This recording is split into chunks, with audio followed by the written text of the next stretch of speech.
Tamworth, United Kingdom. The night that ended in horror, the heartbreaking story of Keeley Bunker's murder.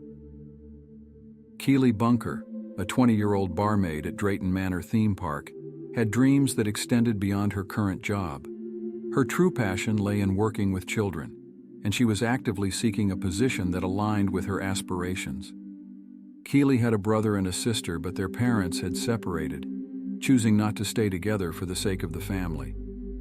Her mother found a new partner and happiness, while her father remained involved in their upbringing. Keeley grew up to be sociable and cheerful, surrounded by many friends and acquaintances. When she wasn't working, she often helped her aunt and looked after her disabled cousin. September 7, 2019, marked Keeley's 20th birthday. However, she postponed the celebration to a later date, Wednesday, September 18th, a day she had been eagerly anticipating. Keeley had a ticket to a concert by her favorite rapper, H. Just a few days before the event, she tweeted, "The only thing keeping me going is seeing H on Wednesday. Hopefully he'll see me and we'll get married." And then, the long-awaited day arrived. On the evening of September 18th, Keeley met up with her friend Monique Riggin. They lived near each other in Tamworth, a small English town with a population of 74,000. The two young women set off to the concert together, enjoying an incredible time. Afterwards, they decided to continue the birthday celebration at a nightclub in Birmingham, where they were joined by 19-year-old Wesley Streete, Keeley's childhood friend. The trio drank, danced, joked, and simply had a wonderful time together.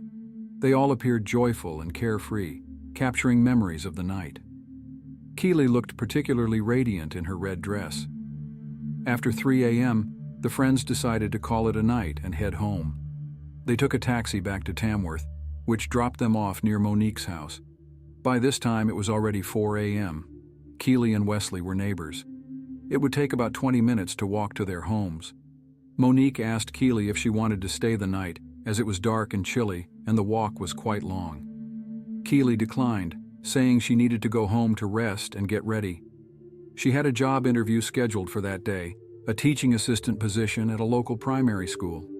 She had been dreaming of this opportunity and was even a bit nervous about how it would go.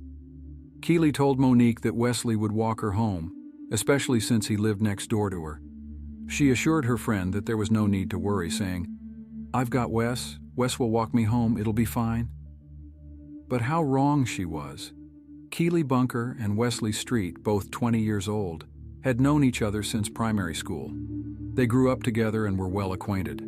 In the early morning hours, when it was still very dark, Wesley set off to walk his petite 41-kilogram friend home. However, later that day, on September 19th, Keeley failed to show up for her important job interview. It turned out that she had never made it home after the club.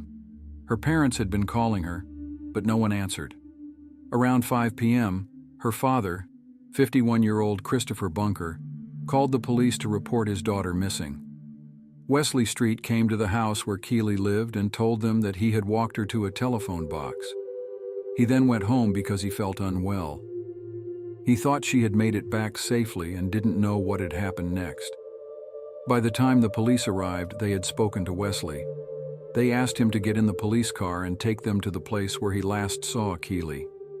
Wesley pointed out the telephone box and continued to maintain that he knew nothing about his friend's disappearance. When the police asked him how he was feeling, Wesley replied, "A bit sad. I wouldn't even say a bit sad, just sad." When Wesley was asked if Keeley Bunker had ever been his girlfriend, he answered no. He told them that they had just been friends for about 15 years. He then recounted how he had been out at the club with Keeley and Monique the previous night. According to Wesley, the girls had only one drink each. However, he managed to drink 3 glasses during that time and got drunk. Wesley claimed that he walked Keeley to the telephone box, then went home, got into bed, and fell asleep instantly because he was so intoxicated. After Wesley's account, the police asked for his mobile phone, but he initially refused to hand it over. Wesley grew noticeably nervous and suddenly said, "Maybe I'm not understanding something, but I get the impression that you're accusing me of being involved in Keeley's disappearance." He stated that he didn't want the police to go through his Google searches. The longer the conversation went on, the clearer it became that Wesley was very anxious. Wesley declared that he didn't actually have time to sit in the police car and needed to go look for his missing friend urgently. He never thought they would start suspecting him of something bad. The officers had to explain to Wesley that they were simply doing their job and following orders from their superiors. After a while, the young man finally agreed to hand over his phone to the police. When they asked for the password, he gave them the wrong code the first time for some reason. Only on the second attempt were they able to unlock the phone, and then they immediately turned it off to save the battery. Meanwhile, Keeley's relatives and friends were doing everything they could to find the young woman. They believed and hoped that she was okay, but with each passing minute, increasingly disturbing thoughts crept into their minds. The search didn't last long. Just a few hours after Keeley was reported missing, around 9 p.m., her uncle found her. Upon seeing his niece's body, the man began screaming wildly. Everyone immediately understood that something terrible had happened. Keeley Bunker's body was discovered in a park near the young woman's home. She was lying face down on the bank of a pond. Her black leggings and underwear were pulled down and twisted around her ankles. She was still wearing her trainers. Immediately after the body was found, Wesley Streete was arrested and charged with murdering his friend. During the arrest, when asked if he had any questions, he replied that he was very hungry and asked if he would be fed when taken to the cell. Wesley Streete had lived in Stonydelph, Tamworth for a long time, but he had no permanent address. When Wesley was in school, he played football and showed great promise. However, his academic performance always suffered. He had trouble reading and writing. Wesley dropped out of secondary school and lost his scholarship. He got a job as an order picker for an online store. Wesley denied any involvement in Keeley's death. During numerous interrogations, he changed his statements, telling 4 different versions of what happened that morning. He confessed that during some horseplay, he jumped on Keeley from behind, and she fell, accidentally hitting her head on a post because there was a fence nearby. Security camera footage captured Keeley and Wesley entering the park together. The video showed Keeley trying to run away, looking confused and frightened. However, Wesley claimed they were just playing around and joking at that moment. Forensic experts determined that the perpetrator had sexually assaulted the young woman and then strangled her. Traces of semen and DNA were found that completely matched Wesley Streete's DNA. Makeup from Keeley's face was discovered on the young man's shirt. The forensic pathologist reported finding around 100 injuries on the young woman's body: bruises on her face, scratches on her forehead, and deep contusions. Her lower lip was torn. When the trial began, Wesley changed his version of the events that morning once again. He started claiming that Keeley's death was an accident. Wesley told the court that as they were walking home together, they began flirting with each other. He said that Keeley started teasing him, and it all seemed like normal flirting between a guy and a girl. When they got to the park, they started kissing and then decided to get more intimate. According to Wesley, they had consensual sex in the park. At that moment, the young woman was happy and content. During the encounter, he held her throat, and at some point he simply misjudged his strength and accidentally strangled his petite friend. After Wesley realized that Keeley was no longer breathing, he threw her body over his shoulder and carried it to the pond. He spent about an hour there trying to hide the young woman. Wesley broke tree branches and bushes, tore up grass, and threw it all on Keeley's lifeless body. He admitted to returning to the pond 5 times, which was confirmed by the GPS data from his phone. In court, Wesley claimed that he covered Keeley with branches not to hide her, but so that no one could see her naked body. When asked by his lawyer why he didn't confess everything right away, Wesley answered, "I didn't know what to do or how to explain to other people how she died, because I was embarrassed and terrified.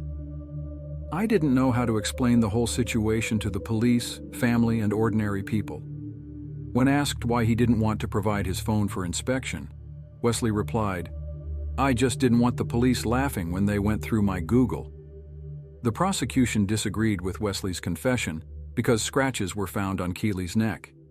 In their opinion, these were inflicted when the young woman was trying to save herself and scratched Wesley's hand. Close friends of the deceased said that Keeley never considered Wesley as a potential boyfriend or lover. He was always just a friend to her. In August 2020, Wesley Streete was found guilty of the murder of 20-year-old Keeley Bunker. He was sentenced to life in prison with the possibility of parole after 29 years. Following the high-profile Bunker case, 3 more young women who knew Wesley Streete came forward to the police, admitting that they too had suffered from his actions.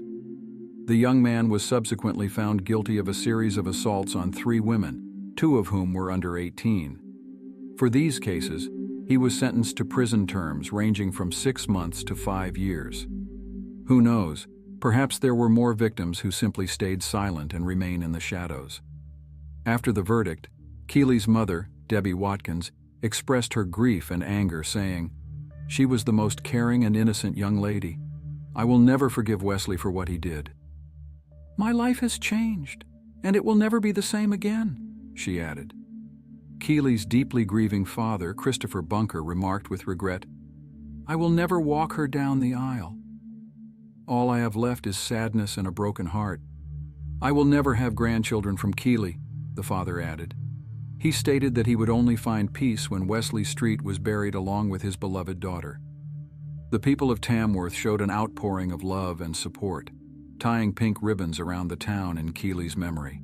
But for her family, no punishment for Streete could ever fill the void left by the loss of their beautiful, caring Keeley, whose promising life was cut tragically short by someone she trusted. Thank you for watching this video. Write your opinion in the comments, and also do not forget to put a like if you like this story. Take care of yourself and your loved ones.